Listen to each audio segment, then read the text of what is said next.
Welcome to the Mistress of Change podcast for women devoted to living your highest life and purpose in the world.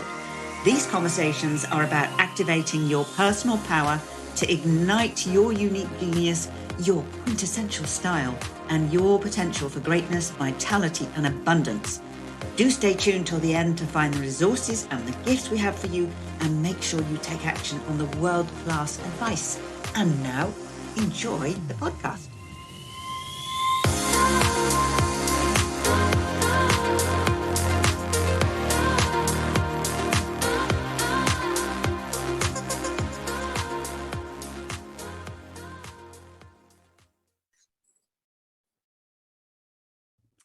Welcome to this episode of Mistress of Change, brought to you by the House of Preeminence and Preeminence Rising.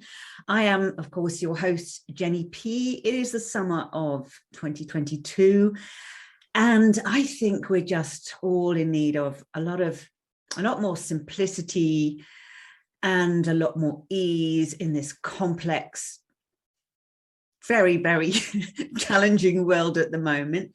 We're going to be bringing you some of that and ways to access it with my next guest. My next guest is one of the ambassadors in the Guild of Preeminence. So I'm really delighted to be able to feature her and her work, and we're going to be talking you into a state of bliss, hopefully. So a very warm welcome to Julie Palmer, Mistress of Bliss. Oh, greetings, blissful, joyful greetings to you, Miss Jenny. Thank you. Okay, so let's dive straight in. I'm a mistress of change and you're a mistress of bliss. So what is a mistress of bliss? Why bliss? Why bliss? Why not bliss? I feel like that is something that so many of us hold at bay for so many reasons. And there could be 10 shows on the reasons why, right? I will choose one of the most common ones. There's a sense of guilt that why am I worthy of even experiencing bliss in my life? Or I have so many responsibilities that I have to choose first. And then I never prioritize it. I believe that fundamentally, to living a life that is vibrant and alive and expansive requires us to connect with bliss in a deeply personal way, and to do so in a way that removes it completely from the shadow of shame, because we were meant to live this way. I truly believe that, just like we were meant to live in connection with others. Denying the aspect of joy and pleasure means living less than a full life.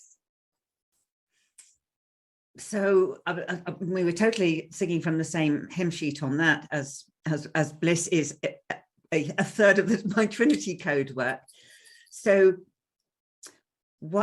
how have you distinguished that absolute need as opposed to just what most people accept as kind of getting along, kind of just fine, kind of satisfaction, kind of, medium sort of contentment levels? I mean, I know the answer to that, but I'd love you to share, what is behind this. Because I know we truly, at a deep level, want this. That believing that fineness, contentment as a goal for our life, that means we were taught to live small and taught to shield the world from our greatness. And it's not enough anymore. We tried. I think humanity tried for so many years to be satisfied with that. And of course, there was a lot of conversation, especially in the realm of mindful wellness, right? In the realm of psychology and all of that. There was so much focus over the last 100 years on healing us, right? Getting us from a bad state to an okay state. And with that, yes, that's all good and well, but that created this belief that fine was good enough. And so what I love is how now we're seeing more and more people say, that is the baseline from which we create an even more extraordinary life. That yes, getting to find is great, healing from trauma, reframing our limiting beliefs, all of that beautiful transformative work. It is now giving us an opportunity to reach for something greater and to live a life that leaves us at the last moment of our last breath. We can say we truly lived and we have no regrets. Mm. That's the power of bliss and reclaiming it in our lives. And you are not alone. You're actually in very world-class company, because some of the globe's top high performance experts, like Jamie Wheel, phenomenal Jamie Wheel of the Flow Genome Project, and Stephen Kotler, and a few others in their circle, have been doing so much research into the bliss and flow state, which is an absolute science. And I don't know if you've read it, Julie, Jamie Wheel in his I think it was called How to Reinvent Sex, God and Rock and Roll in a World That's Lost Its Mind. Oh, yes. I need to. Oh my goodness, I need to. Oh yes, no, you absolutely, because the attainment of bliss and the natural living of bliss is the way historically that we've always got there. Music, mm-hmm. Obviously sensuality, yes. and substances. Nothing wrong with natural substances. Animals go for substances to be in bliss. So you're not alone in that. In fact, you're in very, very good company, and it is a message that the world needs to hear right now to balance what we're going through and the trauma that we're going through. And as you said so justly, it isn't sufficient. And you're right. The wellness industry has just kind of given us the idea that if we heal, then we should be grateful, and that's enough. It's like, okay, I've like karmic debts done, homeostasis in order, but this is what you're advocating, is to cultivate bliss as a normal way of being. Yes, absolutely. And I love beginning it with a question that actually stops people dead in their tracks. I ask them, we know that in the pantheon of the Greco-Roman, gods and goddesses, that humanity did a really great job of assigning certain attributes to different deities. And I asked people, do you know that there was a goddess of bliss? And if so, do you know what her name was? And many people don't know that answer, but when I tell them, something interesting happens, because her name is Hedon. Her name is Hedon. And when we understand that, instantly our mind can go back and say, oh my goodness, look at how our world has put that in a box and labeled it as bad, wrong, and shameful, most likely, right? The word hedonism is often set as that which is opposite from order. And I just find that such an interesting thing to consider, to observe, to analyze. And that's what fuels my life's work now, because I want to reframe this for everyone, right? And it is truly about bringing it out of that shadow of the shame, of the bad and wrongness, because for too long we have done that to ourselves. And it's time now to truly live. And again, I hadn't heard of this goddess either. However, I was very, very aware of Jamie Wheel, who I've just talked about. He has a hedonistic club. He encourages people. He's got a free PDF download, and encourages people not just to make a to-do list, but to incorporate hedonism in their day, in their routine, because they've forgotten we've forgotten that is as vital as nutrients and sunlight and all the rest. So for quite some time, Julie, you've been creating spaces where people, women notably, can experience bliss. What led you to start to do retreats, to host retreats, to help others host retreats with this container of bliss? Even before I knew it was bliss calling me forward and out of my mundane existence, I realized that I had a gift for creating experiences, whether they were intimate events and family celebrations to grand weddings, joyful celebrations to festivals. That became the work of my life when I finally said yes to my own bliss and what lit me up. And being able to create an experience that brings people together, that allows them to access joy, bliss, and pleasure. There is something so beautifully profound that nourishes me at a level that nothing else in this life has. And I know I'm good at it too. I know that I can stay completely calm in what some perceive as the chaos of executing a very large event, right? Or something like a wedding where people pray that there's nothing that goes wrong, right?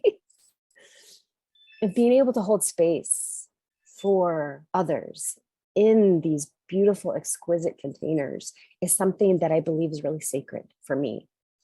As a spiritual being, walking with the goddess every day, there is innately this extension of her in my life, in how I show up and support others as they move through an experience.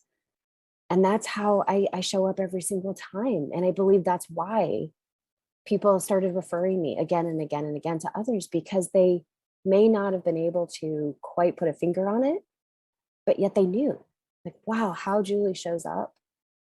There is something extraordinary happening here for the collective, right? And I say that from a deep space of service and honoring others instead of an ego space. Because there's plenty of celebration and accolades and yes, thank you, I received that. And it's wonderful feedback for me. But at a deep level, this is how I serve humanity with my gifts. And the clarity of purpose that has come most recently, it has been so exquisite to really what it feels like is pouring rocket fuel on my life. Because now, knowing who I truly am as this further iteration of Julie living Julie's life, the way forward is now completely clear and bigger than I possibly imagined even a year ago.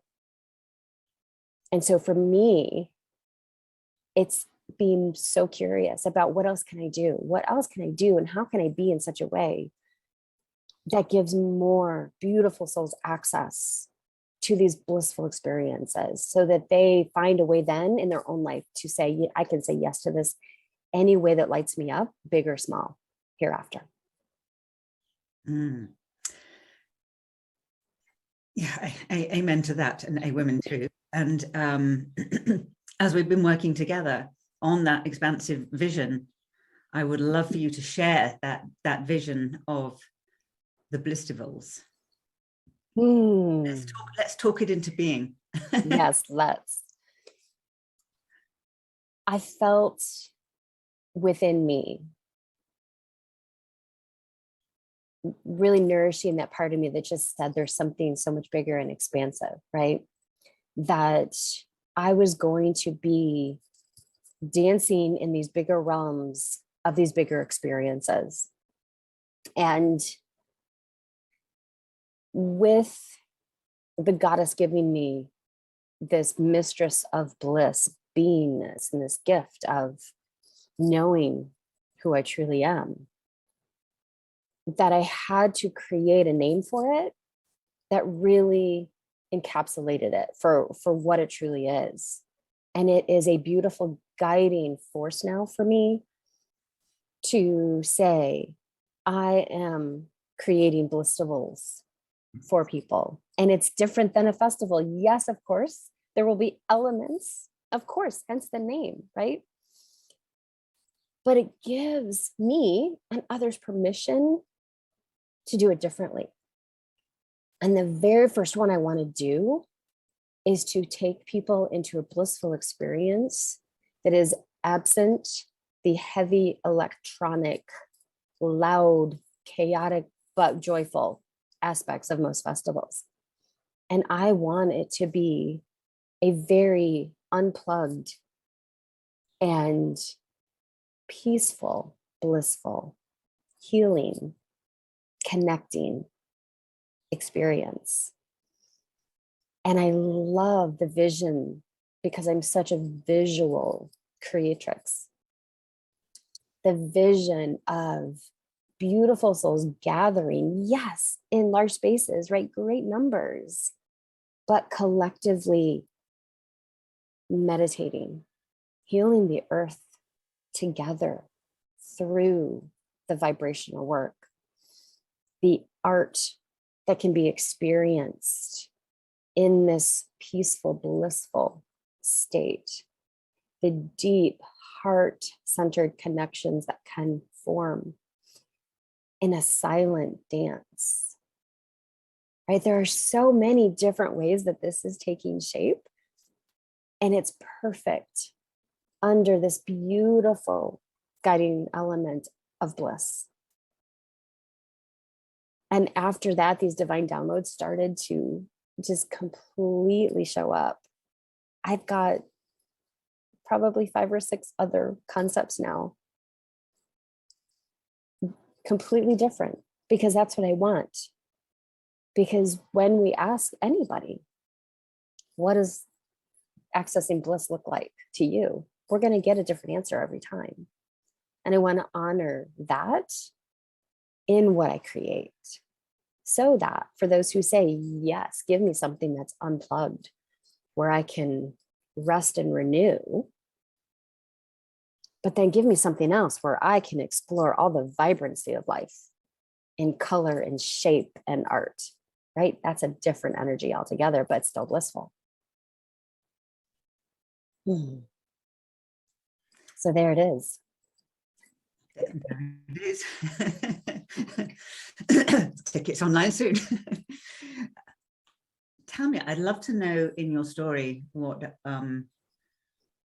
was in your own story that made not just the pursuit of your own bliss, as you said earlier, but the way that you wanted to let others experience it, or facilitate others experience it. What was it in your story that was there a moment, or was it gradual? Was it looking around at the world? What was it?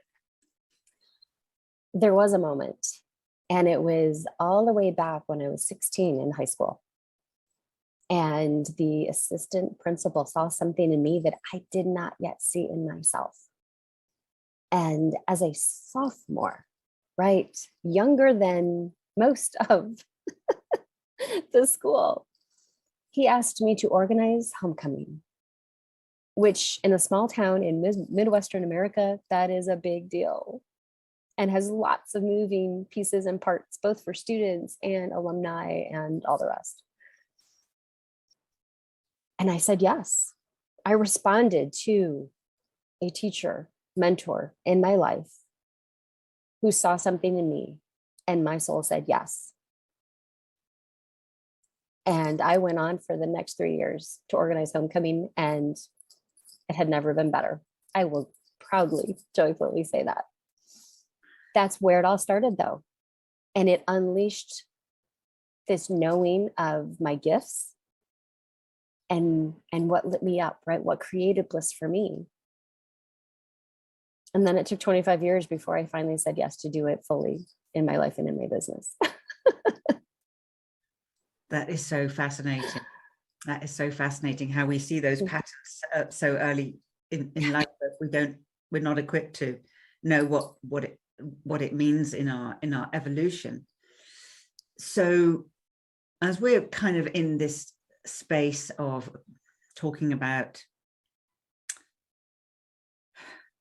disconnecting, was it that? No, unplugging, that's the word. Yes. Unplugging and putting ourselves into sacred spaces, retreats, and solitude and silence, which is the theme that we're looking at the moment.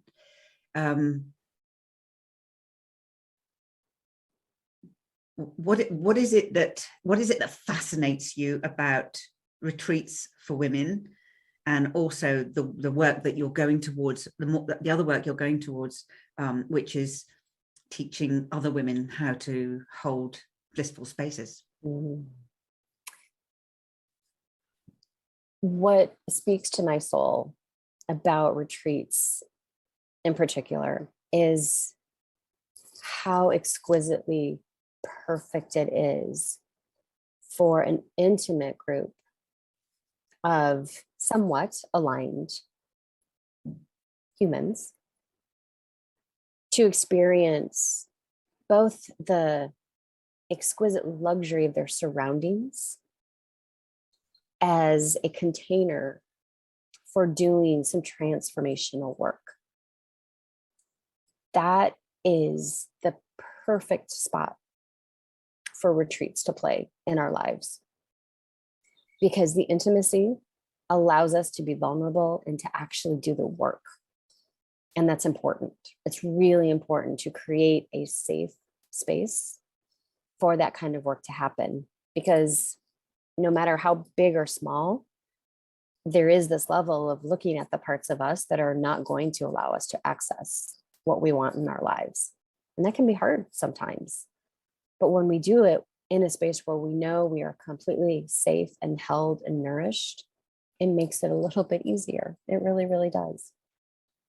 And so I've always described what I do being at this intersection of transformation and luxury, because I love what each allows for the other. And it is very contextually different than even as a travel agent in the certifications I have. It's very different from a tour group, right?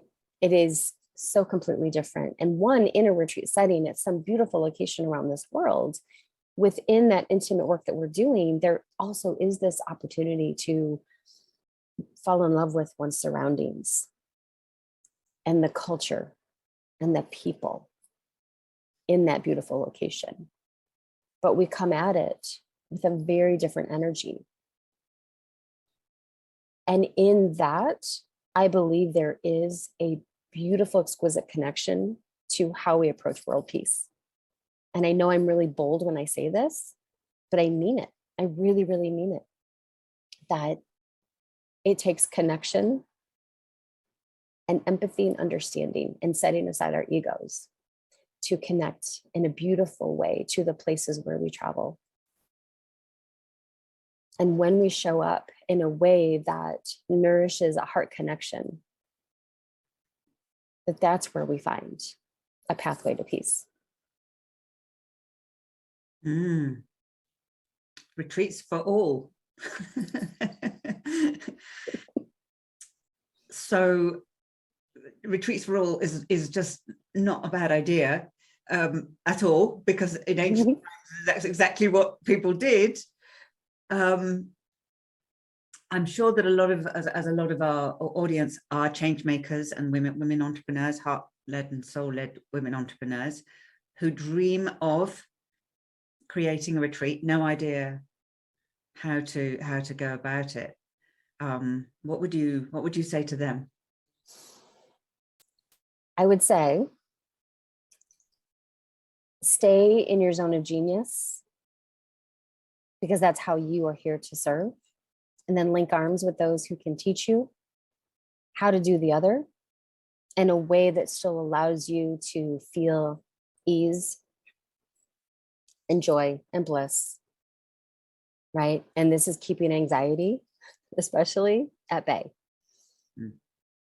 And so I'm actually creating a way for this very same audience to actually work with me through a mastermind with a retreat at the end of it, of course, because I won't do it any other way.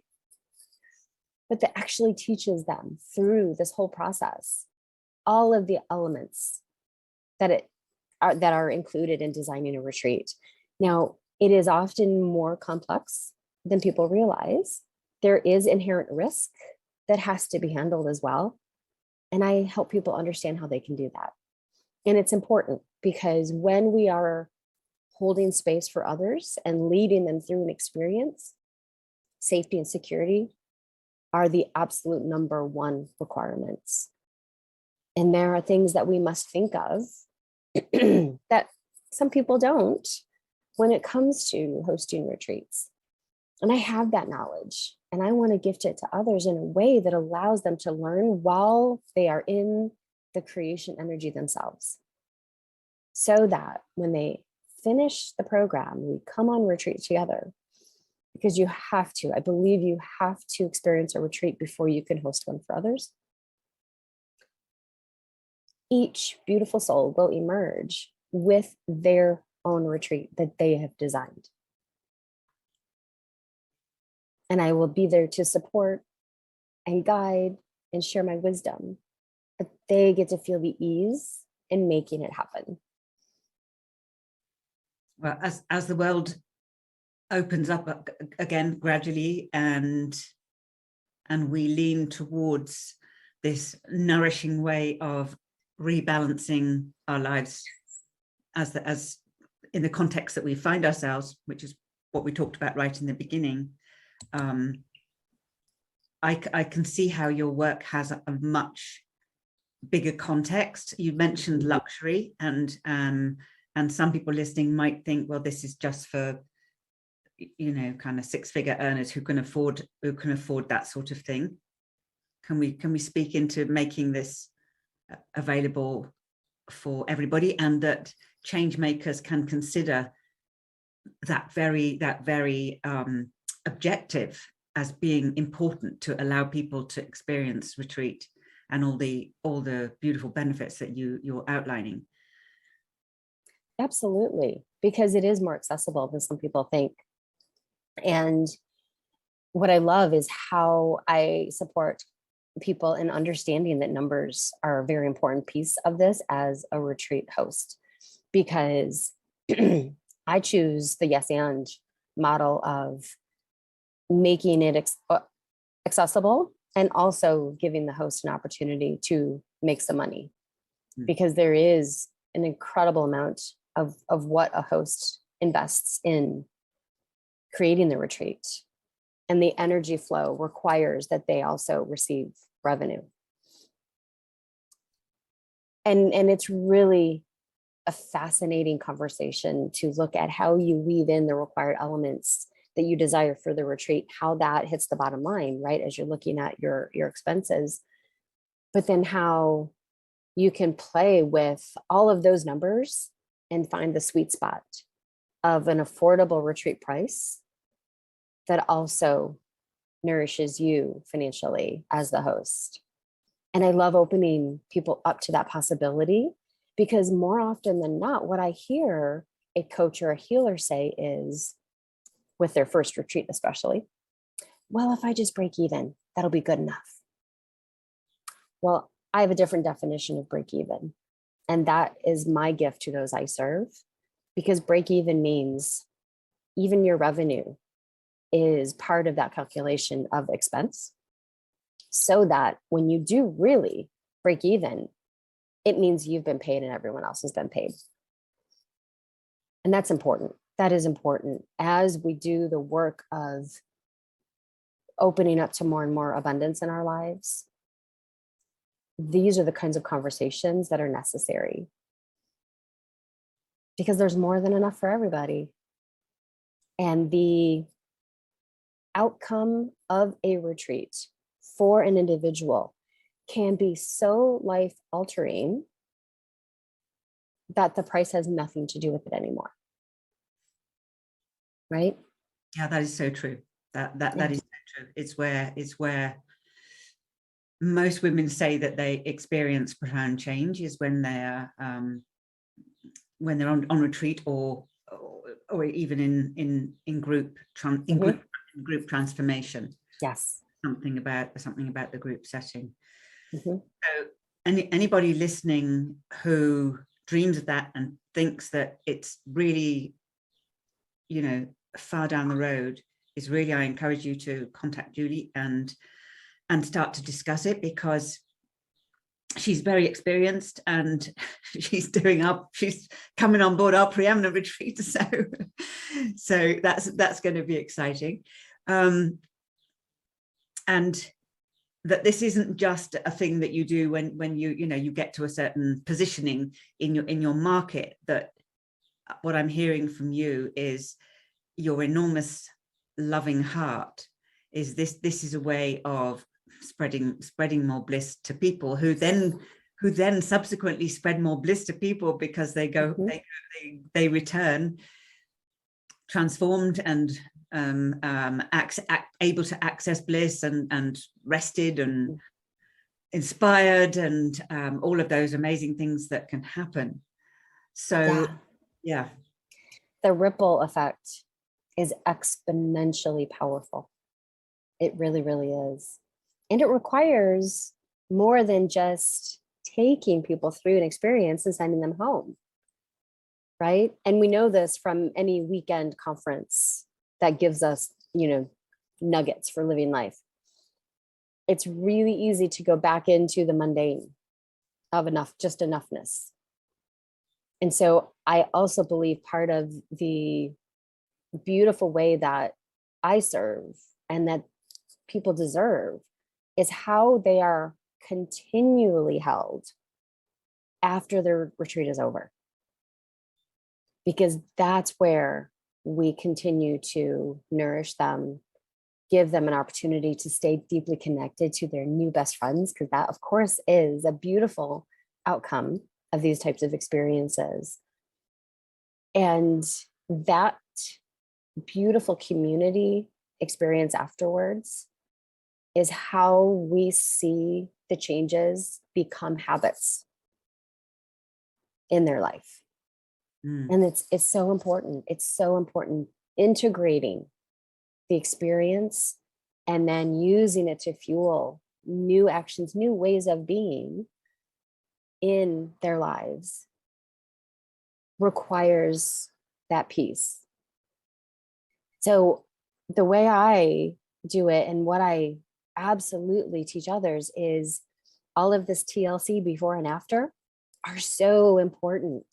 How you prepare them for the experience. And that could look in so many different ways, depending on that experience. That is vitally important, so that they come already prepared, energetically engaged already to do the work and be in that experience. But then afterwards, they're also held and can continue to connect and share wins and struggles and whatever that is, because that safety and vulnerability has already been created. So we nourish it and we keep that flame alive, because all of that allows for new habits, new ways of being, new life choices, and more bliss. Awesome. And so inspiring and so like, yes, I want to right now. I want to go on a retreat, I want to give a retreat. So let's to conclude, Mistress of Bliss, let's just circle right back to the bliss subject again, the bliss question, and link it to what you've just talked about, which is holding space. Now, again, our audience of entrepreneurs, change makers, coaches, consultants, and people helpers are often in a place where they are holding a group space, and they might not necessarily be thinking about facilitating the access of bliss. Usually they're focused on solving a problem or giving somebody a breakthrough, which means that they've gone from a problem or a challenge to a solution or clarity. So with your innate love and knowledge of bliss, what can you say to all of our beautiful tribe, our beautiful community, to encourage them to make sure that in their phenomenal work that they're doing, that they do find the way for people to experience that? Because as we know, people won't remember your name, they'll remember how you made them feel. Yes. So they'll remember the emotions. So to wrap this beautiful conversation up, how can you encourage them to find their own way of offering the experience of bliss? It begins with them asking themselves a very simple question, and then releasing any of that crazy mind work and simply staying in the question of, what would really light me up right now? What would allow me to feel this exquisite joy and pleasure in my life? What does that look like? What does that feel like? And the answers will come. The answers will come. And full permission granted for whatever those answers are and how they show up. And they can be tiny and they can be grand and glorious. You know, I have something on my desk that I experience bliss when looking at it because my little girl gave it to me. It's this teeny tiny sparkly unicorn, right? And I can look at that and I can feel that because it, for me, connects me to this blissful role I have as being mother to this amazing little human and seeing her sparkle and shine in all her unique ways. And she gifted this to me. And that is a teeny tiny bit of bliss in my life, right? So it's that. And it's also grand, right? It's also the day that I will surprise my family with tickets to New Zealand, having already designed a tour because we're massive Tolkien fans. And guess what? We're going to Hobbiton. And they don't know it yet, but I am deliciously planning that for them. Lovely. That's bliss too, but that's an epic form of bliss, right? I want people to find their answers for themselves and to choose it. Just start by choosing it and then asking your community to do the same.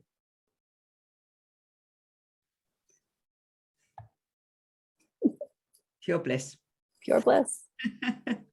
Okay, that's wonderful. Thank you so much. You have actually talked us into a state of bliss. Where can people find you online? Where can they get in touch with you and talk to you about retreats and later about the Blissful? Well, as I'm going through this massive up-leveling right now, the Mistress of Bliss is currently still known in the World Wide Web as the Retreat Goddess. So if you go to retreatgoddess.com, you will see the vibrant work of the retreats I do, and you will be able to contact me through the site. I'm also on Instagram at the Retreat Goddess, and that's another way you can find me. Fabulous.